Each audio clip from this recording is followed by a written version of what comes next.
This is Peter Sadler, and this is my album review. It is on Tanula Ino by Samite. So first, let's start off with who is Samite. Samite is a Ugandan artist who started playing music at a very young age. He learned how to play the traditional flute and dairy flute from his grandfather when he was 12 years old. He has lived in many different places due to the political circumstances in Africa, including Uganda and Kenya. And in Kenya is where he further explored music and learned how to play the kalimba, which is a thumb piano, the lintugu, which is a seven-string chordophone, and the marimba, which is a wooden xylophone. Through all the adversities faced in his life, he wanted to dedicate his life to being a humanitarian, promoting world peace and hope. And that's a theme you see in a lot of his music. He was also the creator of the organization called Musicians for World Harmony, where he focuses on spreading world peace and hope through his music. He's dedicated a lot of his time in that organization to working with former child soldiers, political refugees like himself, and AIDS orphans in Africa to use his music to promote positivity to them. And he's also been successful in the film industry. He's written a lot of songs for films such as Song of the Refugee. He's worked with the documentary crew also to show how music can awaken memories in patients with Alzheimer's and dementia.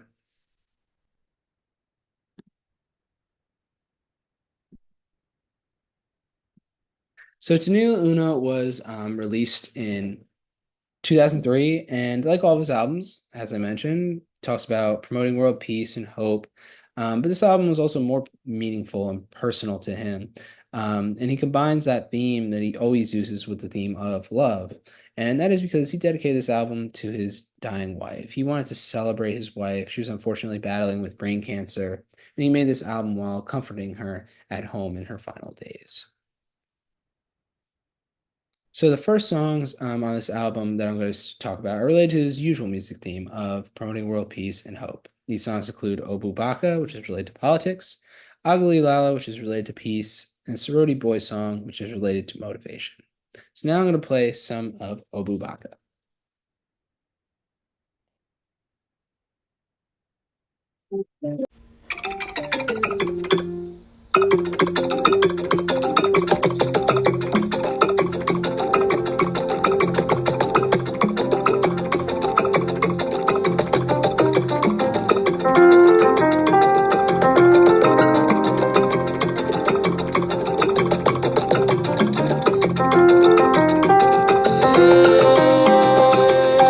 So in this song, you can hear the bongos, the maracas, a piano, a marimba, and later on possibly an electric keyboard, which I'll get to.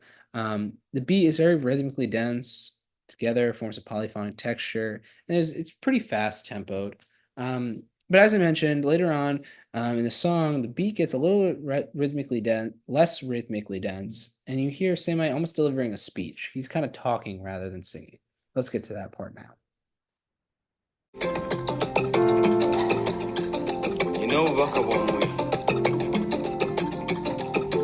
njagala mbabuulire nti obufuzi si mwe mbwereetera. So as you can tell, the beat is a little bit less rhythmically dense, and you hear him speaking. And I think this part of the song is kind of showing, or he's probably saying something like, let's work together. Let's get rid of, I'm tired of all the fighting as related to politics, and let's work together to make this world a better place. And then at the end of this speech, you hear a lot of accent on the electric keyboard, which I'll play now.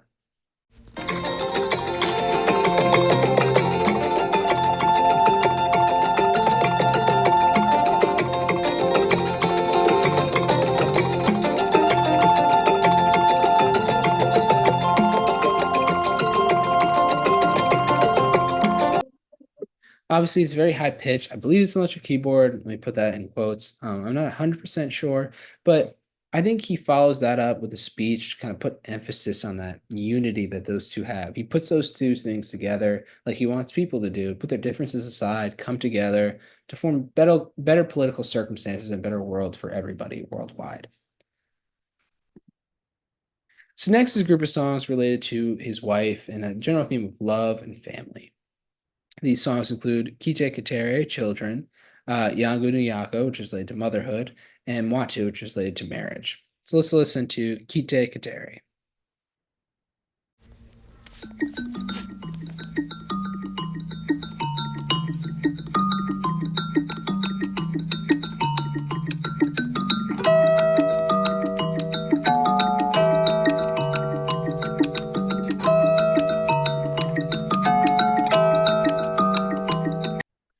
So in this song, you can hear a kalimba, a marimba, the lantu comes in at the end there, and the bongos.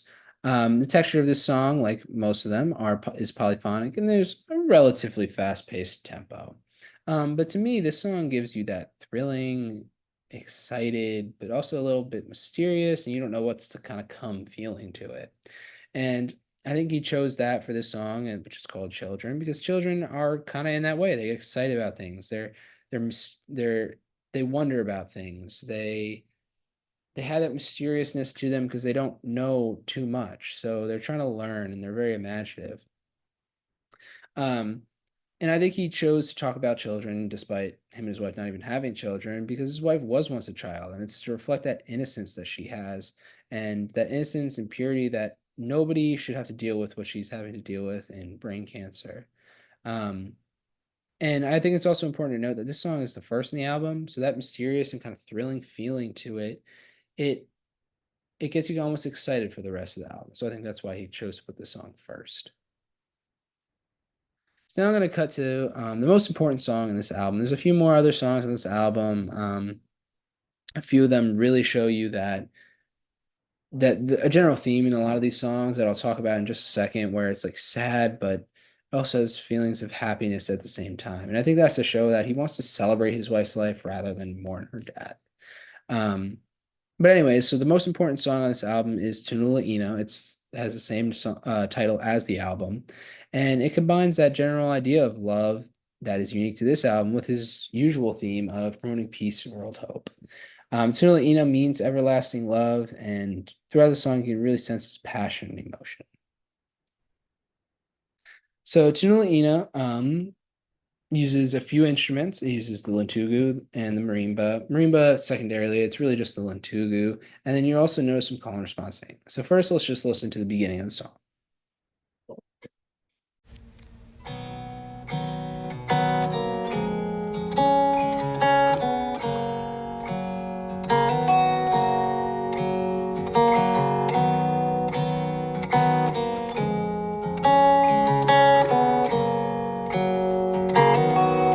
So this song is also very lyrically driven compared to the other songs, but as you can tell, you really just hear that lantugu. It's beautiful.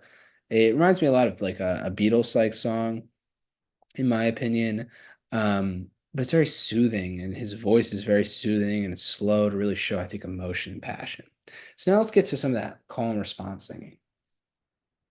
kalina munywanyi nywanyi wako akajowane kalina munywanyi nywanyi wako kanyonyi kano kalina munywanyi nywanyi wako kekasamite. So that call and response singing, to me, I already shows a lot of emotion, and it takes a lot of support because it's a group of people coming together to sing in harmony and produce a beautiful sound. So I think that's where that general theme of peace he gets. That's that inflection in this song. Eventually, you'll hear that call and response singing, and the lintu will cut out in the back. So all you hear is that singing, and in that moment, you can really feel the passion and emotion in Samite's voice, where you could tell he's sad, but at the same time, he's at peace, and he it's comforting, and he's trying to comfort his wife, and he wants to celebrate her life, and he's gonna miss her, but he will always love her, and that's tying to that meaning of everlasting love that Tanula Ilo means. Um, so that's why I think this song is really important for this album. So now let's talk about why Samai is so unique. His music comes from many different countries, most importantly, Uganda and Kenya, where he spent a lot of time. And then he came to the United States, and despite this change, he didn't change the music he produced. It's still traditional African music using traditional instruments. And his music has a lot of meaning, which I think a lot of music today doesn't. It's more of just for pure enjoyment. So now I have this album here, Nayambura by Radio Weasel. They're a Ugandan group who produced an album called Nayambura 5 years after Tula, but it really is much different than his album. And I use that for this purpose to show Samai is very unique. Their music it's like a modern reggae or pop music. It's fast tempo, it has large pitch changes, and it's you can tell it's just for enjoyment. It's good in its own way, but it doesn't have that same meaning that Samite's music has. Additionally, it doesn't have that traditionality that Samite's music has because he uses a lot of modern instruments such as just normal drums and normal guitar, unlike Samite, who uses bongos and the lintugu. So I recommend this album to everyone. I really enjoyed it. It overall, whether you're sad or happy, it just gives you relaxing, comforting, joyful feelings when listening to it. His voice is beautiful. His music playing is very soothing. So I recommend this album to really anybody for that reason. I'd also do it because, as I mentioned, it's very unique. It has a lot of meaning. It's traditional. It's not like any other type of music you'll really hear today. And lastly, I think Samite teaches you a lot of lessons about life and perspective on life. This album. His wife is dying of a terrible disease, but instead of mourning her death and being very upset, he's putting his emotion out in a healthy way through the music and celebrating her life.